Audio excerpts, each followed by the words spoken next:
What's up, everybody? Welcome to the Ugly Dojo.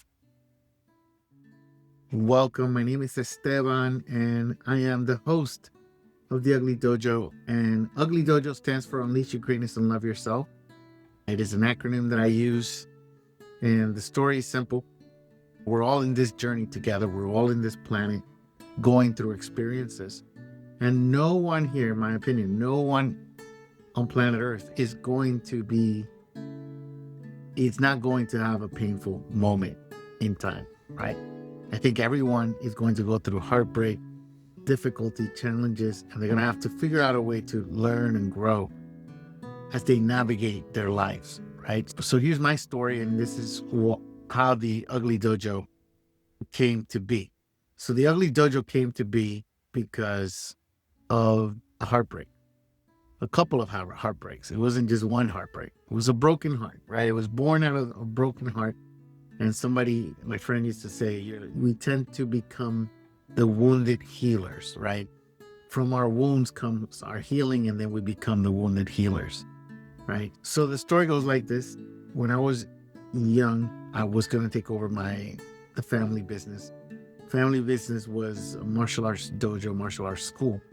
And I engaged my high school sweetheart at the time, and then she decided not to go through with it. Broke my heart.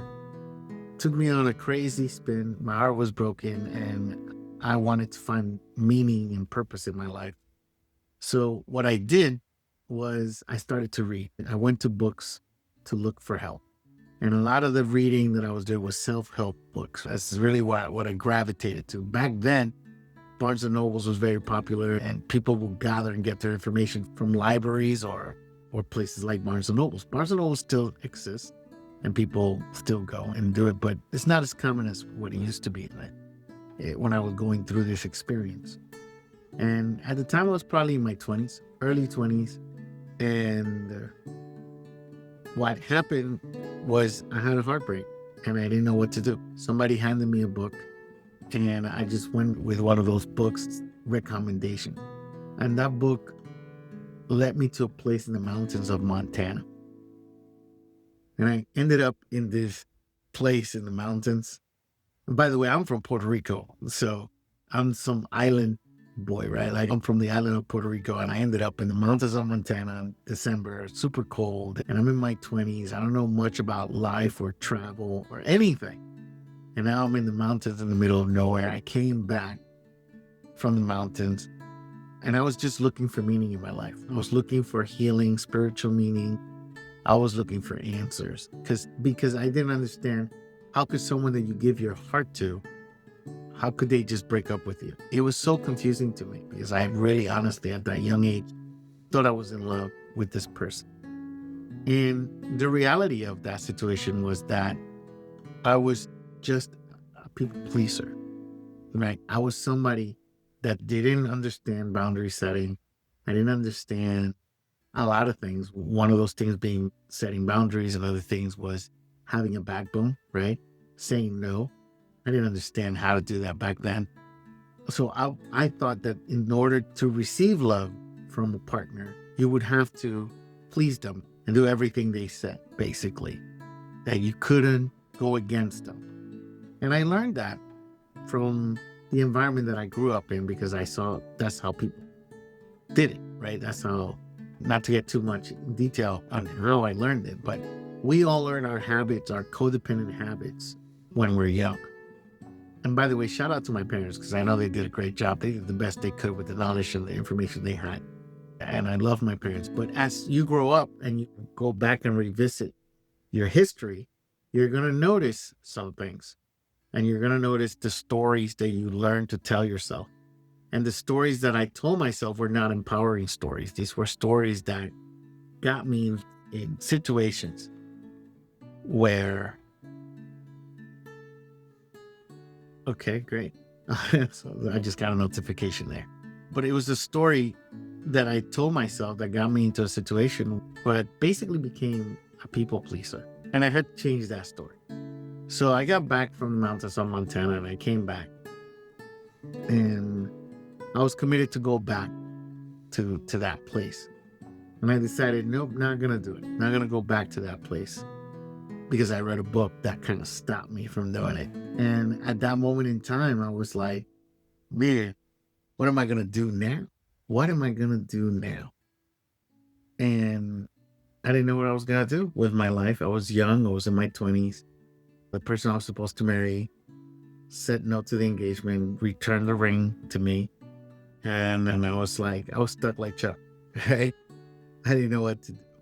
So I decided that I was going to become an overseas missionary for some reason. That was the decision that I made. I was part of a church and I became a missionary for this church. And I had one of the best experiences of my life. I went overseas, came back.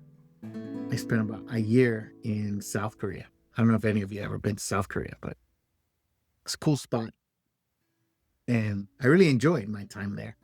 And when I got back, came back, I was broke. I had no money because missionaries don't make any money. And I felt like I was stuck again because I'm like, man, I don't got any money. What am I going to do with my life now?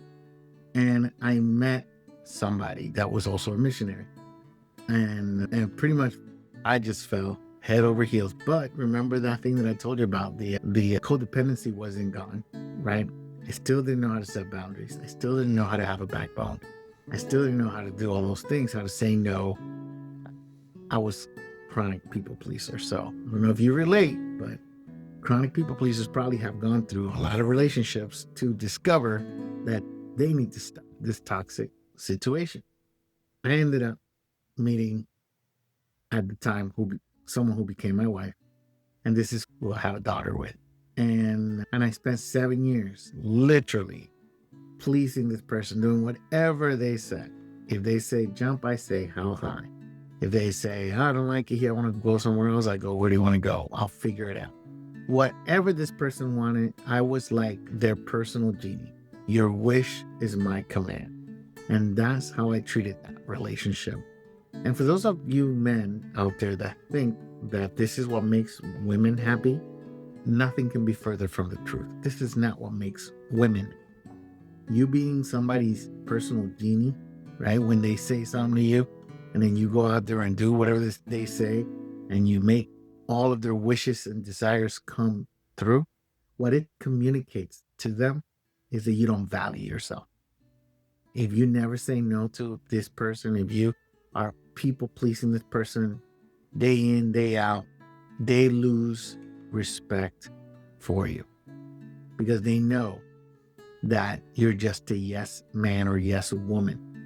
And yes man and yes woman that don't have a backbone, that don't have their values, that if you don't have standards and you don't have preferences and opinions and you don't know how to communicate those things, eventually it creates a scenario where you're just like a robot, right? You're not sharing your real self with this person. You're acting. You're making a version of yourself that basically you're trying to show them. What you're trying to do is get validation. You're trying to get them to love you. It's a very toxic thing. A lot of people don't talk about this, So I'm going to talk about it here. And the thing is, because I did it, this used to be me, right? I used to turn myself into a chameleon. I was a chameleon. Whatever I thought you needed me to be in order for me to be accepted, I became that. Whatever answers I thought you needed to hear, I would only say those things. I would not say or speak my honest truth. And this is what's known as codependent behavior. Codependency is manipulative. A lot of people don't talk about that. And it is manipulation, right? When you are doing that, you are making an unconscious contract with another person. And the contract is this: I'm going to please you so that whenever I need love in return, you give it to me. Whenever I need something in return, you give it to me. But here's the part that never makes sense is this: because that contract wasn't verbalized properly, number one, You please this person. And then when it's time for them to return the favor, they never do. They can never return the favor because they never, first of all, they didn't know that they were involved in this contract. So, for example, someone asks you for money, right? And you're like, man, I don't have it. But you're like, I want this person to like me, to love me. And one day, if I need something, I want them to also return the favor. So but you don't say that verbally. This is you processing and thinking that. So then you go out of your way, even if you don't have the money, you get a loan to help them out, for example. A lot of people do this because they feel like if they do this, they help their friend out or whoever is asking for the money, that in return, they're going to get approval from their friend, from that friend. They're going to get love. They're going to get acceptance. And that's manipulative. If you're seeking to barter with love and to get validation from other people through the things that you do, through your actions, that is known as codependency. Okay? If you don't have the money, it's better to say to your friend, man, I don't have the money, but maybe I can help. And then if you really truly want to help, you can tell them, I want to help from my heart, but because you're my friend, and here's what I can do for you, right? And then you offer whatever you can do for them, but it probably not will be good enough for them because they need money, right? So at the end of the day, the point is that codependency is real. And codependency is, one form of codependency is massive people-pleasing behavior where you don't have the capacity or the ability to say no to people because you're seeking so much approval, external approval and validation from others because you don't know how to give it to yourself. So that's one form of codependency. And I ended up having a child from a relationship where the old version of myself was a codependent, right? It was me trying to please this woman and do whatever she wanted to do. I moved so many times with this person because they were never satisfied. And usually when you're a people pleaser, you're going to attract people that are very good at exploding your people pleasing behavior. Like they're like, oh, you want to give? Oh, okay, no worries. You can give me everything. And they'll take and take and take, but they don't reciprocate it. They cannot give it back. You usually attract people like this when you're a people pleaser. Okay. But by the way, both methods are manipulative. A lot of people don't talk about that because when you are being a people pleaser, again, you're trying to manipulate the other party to love you in exchange for the things you're doing for them. Love should be freely given. Okay. It's not an exchange. In fact, love is not just a feeling, it's a decision. Many times it's just a choice that you're making. And that is love. Love is an action. Love is a verb. That's one of my favorite sayings. Love is a verb because love is not just a feeling, it's also a verb. So you need to know that. And when you're loving someone, you have to give them the space to be themselves and to be who they are. So usually if you're a people pleaser, you're going to attract people that will exploit your people pleasing behavior, right? And that's probably why nature makes it this way, right? You will gravitate to what's familiar to you. So my first wife gave me that gift, right? She exploited my people pleasing behavior to the point where we ended up at a therapist's office. My daughter was probably 3 or 4 years young at that time. Daughter's 21 now, by the way. And I'm very grateful for this experience, by the way. I'm very grateful for everything that has happened to me in my life. And this is a good thing. When bad things happen to you, right? When things happen to you that you don't understand at the moment, just brace yourself and tell yourself this. I wish someone would have told me this. You're about to have a transformation. You're about to learn something that's going to change your life forever. It's going to change your life for things, right? Whenever you go through a difficult situation in life, remember, you gotta tell yourself that, because when you remind yourself that no matter what happens today, no matter what goes on today, regardless of the negative experience that I'll go through today, you got to remember that this reality is not just one way. Wherever there's darkness, there's light. Whenever there's something negative, you can get some positive out of it, and vice versa. Whenever there's something good that happens to you, sometimes there's a hidden negative that comes with it too. This is a dual reality. So we might remember that in life, there's always two sides. There's good and there's bad with everything. I remember sitting at the therapist's office, and the therapist says to me, "Do you love your wife?" I said, "With all my heart and soul, I love my wife." This is my ex-wife, by the way. What I thought was love, because I would just do whatever she said, right? I was just a do boy at the time. I was just, whatever she wants, I'm fine with it. Like, I had no backbone, no voice, nothing. It was all about pleasing her. I took that saying to the extreme. Happy wife, happy life. But I don't think that's a good, healthy saying. I think it should be something different, right? It should, because if your goal is just to make your wife happy to the expense of your own happiness, meaning that you're not taking care of yourself as well, then she's not either. And that's why people pleasing is a very bad strategy. It's better to be kind, to be loving. And remember, loving in this context is love is a decision. Love is not just a feeling, it's also a decision. So love your wife, and truly love your wife by telling her the truth. If you need to say no, it's, hey, that's not for me. I can't do that. Be honest, be authentic, be real, right? So I'm sitting there, and the therapist asked me, "Do you love your wife?" I say, "Yeah, with all my heart and soul." Turns to her and she asks her, "Do you love your husband?" Silent. Complete silence. "Do you love your husband?" Nothing. And my heart just sunk to my stomach. Tears starts coming down my face. I'm like, man, I married this person 6 years in. I think it was 6 or 7 years in. I don't remember the year that I think it was the 7th year. But I'm like, man, 7 years in, this person cannot say that they love me. And then she says, "I love him, but like a brother." And it was like, oh God, it's disgusting. Like, I felt disgusted. I felt ugly. This is where the name Ugly Dojo came from. I felt ugly.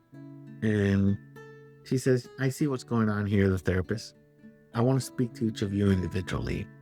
She spoke with her first, and then she came back and spoke to me. And she said, "Okay, Esteban," privately, right? She said, "I see exactly what's going on here. You're a good man. You have a good heart. But here's the problem. You don't know how to love yourself. I want you to look at the mirror next to you. I want you to say the following words. I want you to say, 'I love you.'" Esteban is my name. For those of you that don't, this is not a common English name. Esteban is how you say it. Esteban. "I love you, Esteban." I said, "I can't."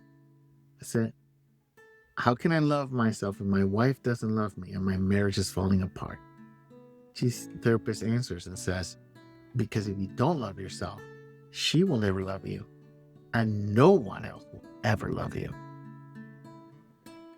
So I looked again, and I reluctantly said, "I love you, Esteban." Right? I said it reluctantly.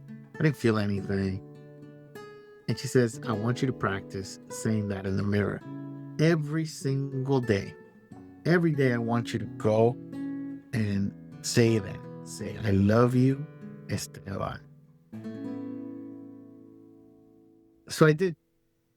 I started to practice, but it was the most uncomfortable thing that I ever did, was look in the mirror and look at myself in the mirror and say, "I love you, Esteban." That was hard. Like, why did I even have to say, "I love you, Esteban"? It was the most uncomfortable thing to do, was to say, "I love you, Esteban," in the mirror. But I did. And I practiced. And my life started to change, because I started to practice saying the word no to my current wife at the time. And I think it was just too late for me to start setting a backbone. So she served me with divorce papers, and I signed them. And that was the end of that relationship. And that was the beginning of me learning about me, learning about how does Esteban like his food, right? How do I like my food? Because in the past, what do you want to eat? Whatever you want to eat. What do you want to do? Whatever you want to do. See, that's Mr. Nice Guy, Mr. Nice Girl persona. What would you like to do today? Whatever you want to do today. So I didn't have a personality, right? Everything I did, everything I said was whatever they wanted, not whatever I wanted. Right? I didn't have preferences because validation was number one objective. I need you to validate me. And in order for you to validate me, I cannot go against you. So I changed that. And the practice that helped me become different was looking in the mirror and literally saying to myself, I love you, Esteban. You are enough, or I am enough. I approve of you. I love you. And I'm thankful for my life. Those were key statements that I constantly repeat. I still to this day do this work. And it helped me drastically to evolve and change and become a different person and not be that same little boy that was looking for validation in a grown man's body. Everybody has a kid living inside of them, regardless of how old you are.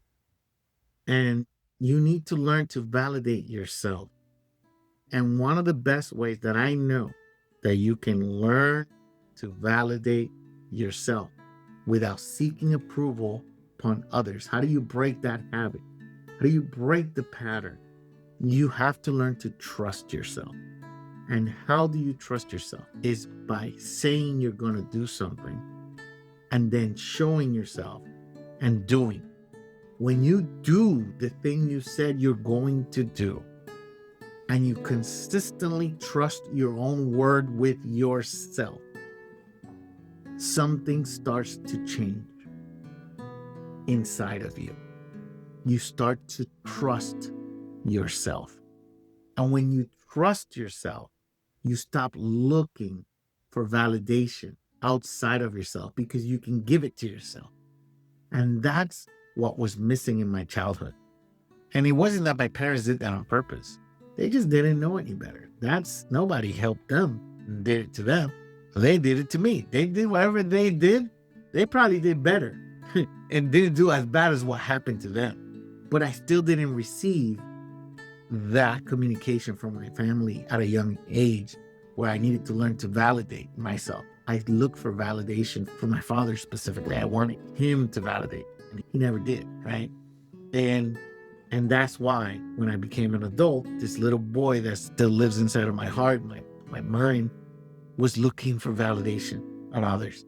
My very first wife, in my opinion, it's a version of my father, right? She was a version of him because she did the same thing. So how do you break the habit? Habits require time. Okay, so that's the first thing you need to understand. You have a habit of seeking validation on others, external validation outside of yourself. So what you need to do is you need to do a personal commitment. I call it relentless commitment with yourself. Once you know you're a people pleaser or that you look for validation on others, that you don't know how to say no, and all these things, then the next decision you should make is you need to decide that you're not going to be this way. That's the first thing you need. I'm not going to be a people pleaser anymore. Once you make that decision, then you need to learn to trust yourself. So you do it with one simple action. You make one little tiny promise with yourself. I started by doing 10 things on a list. I don't recommend you do 10, but I did it. I did 10 things on a list, and I did it for 100 days straight. It was insane. And I didn't do it by myself. I did it with my best friend, one of my best buds. And he was there with me, and we did it. It really helped me learn how to validate myself, how to keep my word to myself. But here's the practice, is you decide on one thing, like something silly, like water, right? I got my water bottle here. I make sure I drink 3 of these every single day, right? It's about 100 ounces a day, okay? It's a promise I made to myself because I believe hydration is important. The body requires hydration, right? So I made a promise I was going to drink 100 ounces of water every single day for the next 100 days. And then I built like a little tracking sheet, some simple. I didn't even use technology, but whatever was available. Let me see if I have one of them. I do have one of them. Here we go. Here's one that I completed. Right? So this is interesting to look at these because now I have a little app that I can share with you guys. But I did. This has 100 days. 100 days, and you can see, you can look at it like all the check marks, right? I have 100 days. I put a 5-minute meditation, sleep tracking. I put an exercise, nutrition, and 100 ounces of water, right? This is what I did. This is what helped me trust myself. When you say you're going to do something and you complete it, look at all those check marks. That's 100 days worth of check marks for each of those items. And I didn't miss a day. Okay? This is how you can begin to trust yourself. That's it. That's the recipe. There's nothing else. You don't need to go pay a guru to do this. You just do a box just for drinking water. You don't have to do all those items. You just do one thing. And you can do it. You don't have to do it for 100 days. The real number to turn something into a habit, to talk to yourself so that you start believing in yourself, is 63 days. 63 days is the amount of time that you need to do to create a powerful habit. That's when you turn something from an idea into reality in your life. You do 63 days of something and you don't miss a day, and then you have it. And that's how I started. That's how I started validating myself. So that now when I say I'm going to do something, I don't go and ask my parents or my wife or my friends, what do you guys think? What do I think? Is this good for me? Is this going to harm me? Is this going to harm the people I love? If the answer is not going to harm you, not going to harm people you love, something I want to do, I just do it. Because I don't need validation outside of myself. And neither do you. You don't need no one else's approval. But if you're an adult, okay, you don't need no one else's approval. If you're a grown person, you're a grown man, grown woman, the only approval that you need is the one that you give yourself. That's the first one. This is how you build esteem. How you build your self-esteem, how you build trusting in yourself, how you learn to validate yourself is you make promises to yourself and you keep them. You don't break them. Because when you break a promise with yourself, you're telling yourself you don't matter. You're telling yourself you are not enough. Don't do that. And you know what? Sometimes I messed up. I remember doing these challenges and man, I missed a day. I missed a check mark. If you fall off the wagon, just get. It doesn't, guys. Remind yourself that, wait a minute, I matter. I need to keep my commitment. Keep your commitment with yourself. Keep your commitment with yourself. And that's how you do it, guys. Listen, this is my first time going live in a long time. I haven't gone live in a long time. But you can expect me to come out here and share some of my experiences, life experiences with you. Because that's all I have. All I have is my memories, my experiences, and my learnings. So I'll be here. I'll be sharing my learnings. And I hope that you guys will learn two things. My number one mission in the Ugly Dojo is to help people unleash their personal greatness. What does that mean? That's the U and the G in ugly, right? Unleash your greatness. We all have greatness within us. We're all born with greatness, but not all of us reveal that greatness in our lives. Many of us die, like Wayne Dyer used to say, with our music still in us. And then you get to the old age and you get to that rocking chair and you're filled with regret. I wish I did, or I wish I could have. I wish I would have done this. You don't want to get to the end of your life with regret. So this is why you must remember that you all have greatness within you, but it is up to you to reveal that greatness. And that is where the L and the Y come through.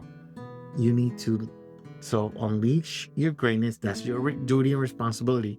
To unleash it is up to you. And to love yourself. Unleash your greatness and love yourself. Loving yourself, I'm not talking about a feeling. I'm talking about making the decision to care for your life and for yourself.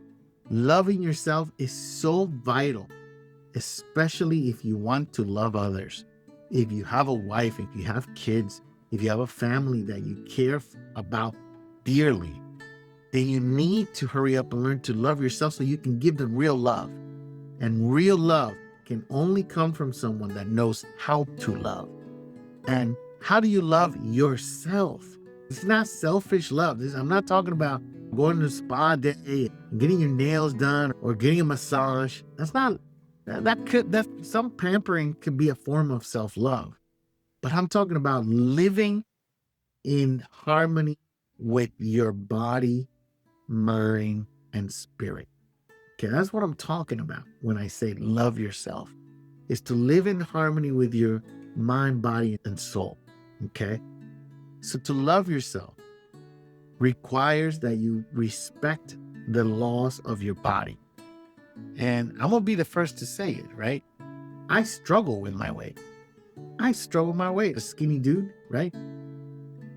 Because in this day and age, there's a lot of comfort. And my job is sitting in front of a computer for 8 hours a day, right? There's a lot of sedentary things. I have to go outside of my way to do it. Now, I'm making an excuse. I'm just saying that the struggle is real, okay? To live in harmony with your biology is one of the greatest ways that you're going to learn to love yourself, okay? And what do I mean by to live in harmony with your biology, right? We all have a human body, and this human body requires maintenance every single day. It requires hygiene. Hygiene is a daily thing. It's not when I feel like it, I'll exercise. A lot of people think that exercise is an option. It's not an option. Exercise is a must. Exercise is a must, just like brushing your teeth, just like taking a shower. It's hygiene. The body requires sweating, and you need to do that daily, right? The body requires so many things, and I'll get into the biology aspect of this message as you tune in the future. But one of those items is exercise. Exercise every single day. To live in harmony with your biology, to love yourself means that you take care of your mind, so you meditate. You take care of your lungs, so you do breathing practices. Not just your lungs, but your nervous system, okay?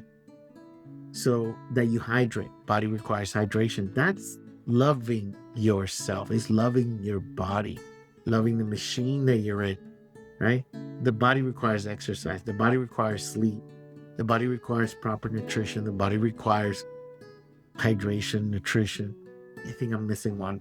But at the end of the day, look, there's 7 things that we teach here, and I'll leave you with this.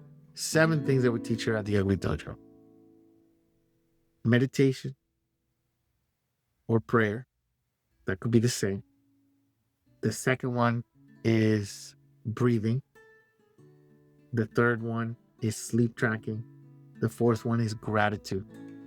Gratitude is so important, and it is a form of self-love because the brain automatically goes to what's wrong and is always scanning for danger, what's wrong. So you have to make a conscious effort to guide it to look at the good. So that's where gratitude comes in. You have exercise, then you have nutrition and hydration. Those are the 7 practices that we teach here at the Ugly Dojo. And I've actually built an app where you guys can literally use this app to track 63 days straight to make sure that you do these 7 practices. If you're interested in getting access to this app, just type in Ugly in the comments here and I'll send you the app.